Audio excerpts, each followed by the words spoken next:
16 सितंबर का महीना। चिपचिपाती गर्मी में रास्ते पर कुछ लोग लाइन लगाकर किसी काफिले का इंतजार कर रहे थे। हाथों में फूल माला और मुंह से जय जयकार लगा रहे थे।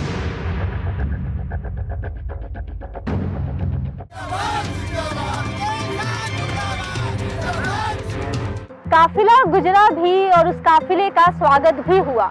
लेकिन किसका था ये काफिला? कौन था वो आदमी जिसके लिए लोग इतनी बेसब्री से इंतजार कर रहे थे? ये किसी सेलिब्रिटी या समाज सेवी का काफिला नहीं था, बल्कि 12 साल जेल में बिताकर जमानत पर रिहा हुए शहाबुद्दीन का काफिला था। पूरा नाम मोहम्मद शहाबुद्दीन।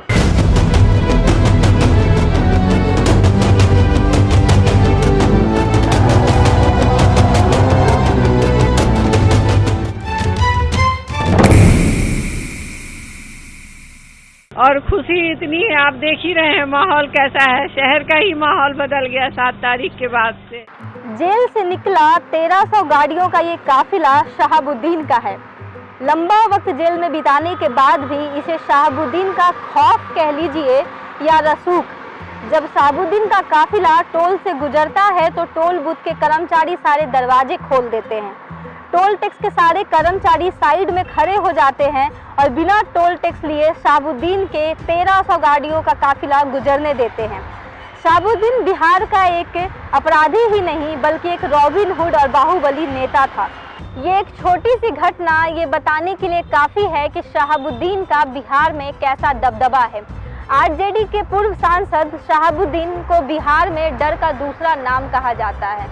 10 मई 1967 को सिवान जिले के प्रतापपुर गांव में जन्मे शहाबुद्दीन 1990 में पहली बार सिर्फ 23 साल की उम्र में विधायक बने, जबकि विधायक बनने के लिए कम से कम 25 साल उम्र की ज़रूरत होती है। सिवान का रहने वाला शहाबुद्दीन लगातार 4 बार सांसद और 2 बार विधायक रह चुके हैं। अगर हमको इस रूप में पसंद करते हैं, जिस रूप में आप कह रहे हैं, वैसे है नहीं कहीं कुछ, ये क्रिएटेड बाय मीडिया है। लेकिन वो कांड जिसने सिर्फ बिहार को ही नहीं बल्कि पूरे देश को हिला दिया। शहाबुद्दीन के खौफनाक आतंक का सच जब लोगों ने सुना तो उसके रूह कांप गए।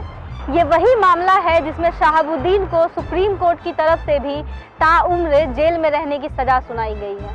सिवान का प्रतापपुर जो शहाबुद्दीन का पैतृक घर है, इस वक्त सिवान में शहाबुद्दीन के नाम की तूती बोलती थी। हालत ये था कि या तो आप शहाबुद्दीन की बात सुनिए, नहीं तो पिटिए और मारे जाइए। सिवान के लोग भगवान मानते हैं, बिहार के लोग भगवान मानते हैं। पूरे सिवान में किसी की भी इतनी हिम्मत नहीं थी कि शहाबुद्दीन को उसके पूरे नाम से पुकारा जाए। पूरे इलाके में शहाबुद्दीन के लिए एक ही नाम फेमस था, साहब। यानी सिवान में किसी ने साहब बोला तो आप समझ जाइए कि वो शहाबुद्दीन के लिए ही बोला जा रहा है। जो लोग जानते होंगे मुझे, मेरे घर में 1932 से बंदूकें हैं। जिस परिवार में 1932 से बंदूक रही होंगी, वो परिवार 1932 से कैसा रहा होगा ये आप अंदाजा लगा सकते हैं। ये घटना 16 अगस्त 2004 की है। हर रोज की तरह इस दिन भी शहाबुद्दीन के गुंडे सिवान में रंगदारी वसूल करने के लिए निकलते हैं। चंदा बाबू जो कि सिवान के एक स्थानीय निवासी हैं, उनके 4 बेटे और 1 बेटी है। 4 बेटे में से 1 बेटा अपाहिज है और तीनों बेटे काम पे लगे हुए थे। सिवान में चंदा बाबू के 2 किराने के दुकान हैं और 16 अगस्त 2004 के दिन भी शहाबुद्दीन के कुछ गुंडे चंदा बाबू के दुकान पर रंगदारी वसूल करने के लिए निकलते हैं और एक दुकान से रंगदारी के तौर पे 2 लाख रुपए की मांग करते हैं। दुकान पर उस वक्त चंदा बाबू का एक बेटा राजीव बैठा था। राजीव ने जैसे ही शहाबुद्दीन के गुंडे को देखा तो वो समझ गया कि इनसे पंगा लेना सही नहीं है और उसने कहा कि साहब हमारे पास 2 लाख तो नहीं, महज 30 से 40 हज़ार रुपए हैं, आप यही ले लीजिए। लेकिन शहाबुद्दीन के गुंडे नहीं माने और उन्होंने राजीव के साथ मारपीट की और दुकान के गल्ले में जितने भी पैसे थे वो लेकर चले गए।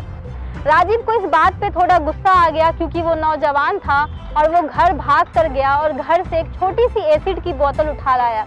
ये वही एसिड है जिससे लोग घरों में टॉयलेट क्लीनर और फर्श को साफ करने के लिए इस्तेमाल करते हैं। उस छोटी सी एसिड की बोतल उठाने के बाद राजीव गुस्से में गया और शहाबुद्दीन के गुंडे के ऊपर जाकर फेंक दिया। हालांकि उस एसिड के छींटे से शहाबुद्दीन के गुंडों को कुछ खासा नुकसान तो नहीं हुआ, लेकिन उस घटना के बाद जो अंजाम हुआ उसको आज भी जब कोई सुनता है तो उसके रोंगटे खड़े हो जाते हैं।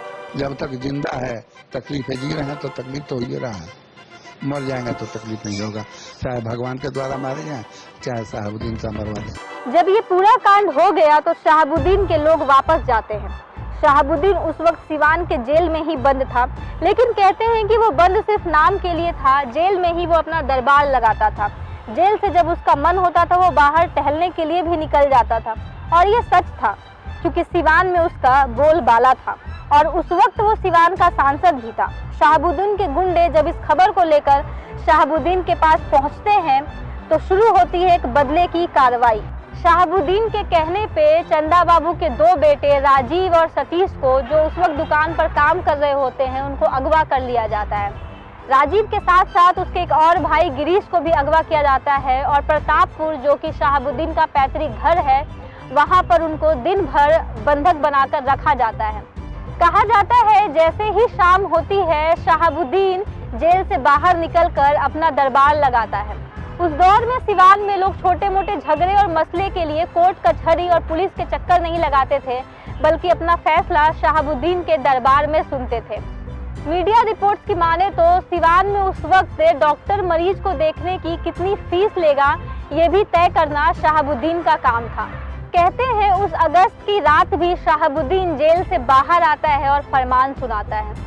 उस फरमान के तहत चंदा बाबू के 2 बेटे सतीश और गिरीश को बकायदा पेड़ से लटकाया जाता है और 2 डब्बों में तेजाब भरकर मंगाया जाता है। इस तेजाब के डब्बे में सतीश और गिरीश को डुबोया जाता है, निकाला जाता है, डुबोया जाता है और निकाला जाता है। चश्मदीद बताते हैं कि बार बार तेजाब के डिब्बे में सतीश और गिरीश को डुबोने और बाहर निकालने के बाद उनके शरीर में हड्डियों के सिवाय कुछ भी नहीं बचा था। इन हड्डियों को भी बाद में शहाबुद्दीन के गुंडे ने टुकड़े करके कहीं और फिकवा दिए। जो तीसरा भाई राजीव था, इत्तेफाक से वो बच गया। प्लानिंग थी उसे भी मारने की, लेकिन इसे किस्मत का खेल ही कहिए कि उस रात प्रतापपुर से एक अनाज का ट्रक निकल रहा था, जिसमें राजीव किसी तरह छिपकर वहां से निकलकर भाग गया और यूपी पहुंच गया। लेकिन उस वक्त की छपी खबरों के मुताबिक राजीव ने अपने दोनों भाइयों को तेजाब में जलकर मरते हुए उस रात अपनी आंखों से देखा था। ये घटना पूरे देश में एसिड बाथ डबल मर्डर के नाम से फेमस हुआ। ये जब पूरी घटना हुई तो उस वक्त चंदा बाबू किसी काम से पटना गए हुए थे। पटना में उनको खबर मिली कि उनके दोनों बेटों को शहाबुद्दीन के आदमियों ने मारा है। उनको ये खबर नहीं थी कि उनका तीसरा बेटा राजीव जिंदा है। ये उनको बाद में पता चला कि वो जिंदा था। इसके बाद शहाबुद्दीन के डर से चंदा बाबू अपने अपाहिज बेटे, बेटी और पत्नी को लेकर पटना शिफ्ट हो गया। उसके बाद उन्होंने पटना के कोई ऐसे मंत्री और अधिकारियों को नहीं छोड़ा जिससे उन्होंने मदद ना मांगी हो, लेकिन शहाबुद्दीन के खिलाफ जाने के लिए कोई तैयार नहीं था। इसके बाद ये मामला ऐसे ही रह गया। पुलिस थाने में किसी ने इस मामले पर FIR भी नहीं लिखी और ना ही कोई सुनवाई हुई। लेकिन इसी दौरान तीसरा बेटा जो जिंदा था, उसने किसी तरह अपने पिता से संपर्क किया और पूरी आंखों देखी सुनाई। लेकिन फिर भी पटना से लेकर दिल्ली तक किसी ने इस मामले में कुछ नहीं किया। मामले पर कुछ भी कार्रवाई ना होने की वजह एकदम साफ थी। RJD की सरकार, लालू यादव के खासम खास शहाबुद्दीन का कोई बाल भी बाका नहीं कर सकता था। 2001 में राज्यों में सिविल लिबर्टीज के लिए पीपुल्स यूनियन की एक रिपोर्ट ने खुलासा किया था कि लालू की सरकार कानूनी कार्रवाई के दौरान शहाबुद्दीन को पनाह दे रही थी। सरकार की छाया में वो खुद ही कानून बन गया था। हम लोग के पुराने MP साहब शहाबुद्दीन जी जेल में बंद है बहुत दिन से, तो इस क्रम में उनसे भी मैं मुलाकात किया। चंदा बाबू ने लेकिन इंसाफ के लिए हार नहीं मानी और बिहार में सत्ता बदलने का उनको फायदा भी मिला। नीतीश कुमार की सरकार में बिहार के DGP ने शहाबुद्दीन के खिलाफ एक्शन लिए और उसके खिलाफ सारे केस खोल दिए। उन केसों में तेजाब कांड का भी नाम सामने आया। कानूनी प्रक्रिया रहती है, आपको मैं इतना ही कहूँगा कि कानून अपना काम करता रहेगा। क्योंकि ये केस का चश्मदीद राजीव जिंदा था तो उसकी गवाही हुई और मामले की जांच CID को सौंपी गई। उसके बाद बिहार पुलिस की एक टीम ने 2005 में शहाबुद्दीन को सांसद रहते हुए दिल्ली के उसके सरकारी निवास से गिरफ्तार किया। मामले पर जांच चली, मुकदमा आगे बढ़ा और कोर्ट में फिर से राजीव की गवाही हुई और गवाही के बाद से ही राजीव को लगातार जान से मारने की धमकी मिलने लगी। पुलिस सिक्योरिटी के बीच चंदा बाबू वापस अपने पैतृक घर सिवान लौटते हैं और सिवान लौटने के बाद उनके घर के आगे पीछे 24 घंटे पुलिस की पहरेदारी होती है। इसी बीच राजीव की शादी होती है, लेकिन शादी के 18वें दिन 16 जून 2014 को सिवान की सड़कों पर राजीव की गोलियों से भूनकर बेरहमी से हत्या कर दी जाती है। उसकी हत्या होती है गवाही देने के बाद। अगर हमको तो बेनिफिट तब होता है जब गवाही देने से पहले उसकी हत्या होती है। लेकिन राजीव की हत्या से इस केस पर कोई खासा असर नहीं पड़ता है और 2018 में सुप्रीम कोर्ट भी इस मामले पर शहाबुद्दीन की फांसी की सजा बरकरार रखती है। हमारे जिंदगी में परिवर्तन तो उसी वक्त आ गया जिस वक्त जो है हमारे दो लाल को तो मारा गया, 2 बच्चों को तो मारा गया, लेकिन तीसरे बच्चे को मार देने के बाद हमारे ज़िंदगी में वैसा परिवर्तन आया कि लगा कि हमारी मौत हो गई, अब जिंदा हम नहीं रहेंगे, अब वह भी हमें मार डालेगा, वो भी हमें भी मार डालेगा। शहाबुद्दीन के अपराधों की लिस्ट वोटर लिस्ट जैसी लंबी थी। 40 से ज़्यादा आपराधिक मामले दर्ज थे और कई तो ऐसे जिनका कोई हिसाब ही नहीं। जैसे सालों तक सिवान में डॉक्टर फीस के नाम पर सिर्फ 50 रुपए लेता था क्योंकि साहब का ऑर्डर था। रात के 8 बजने के बाद लोग घर में घुस जाते थे, डर जो इतना था।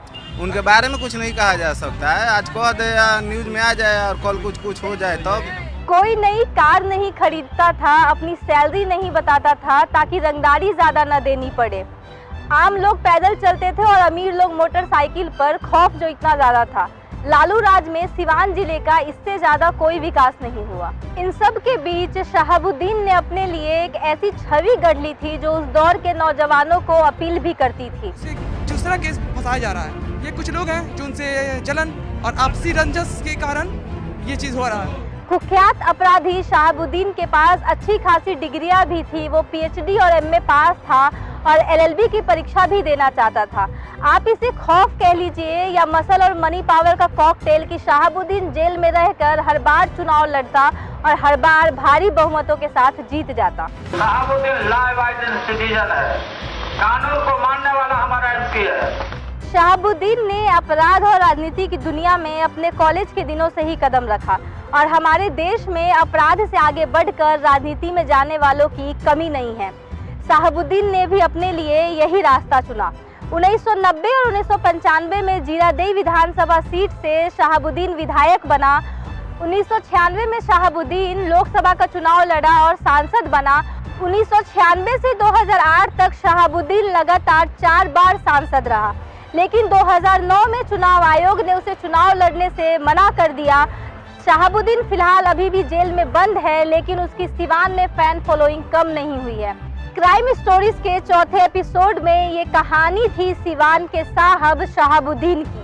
अगर आप ये वीडियो हमारा यूट्यूब पे देख रहे हैं तो हमारे चैनल को सब्सक्राइब करें और अगर फेसबुक पे देख रहे हैं तो हमारे पेज को फॉलो करें। देश दुनिया की तमाम ऐसी ही खबरों के लिए बने रहे लोकमत न्यूज़ हिंदी के साथ।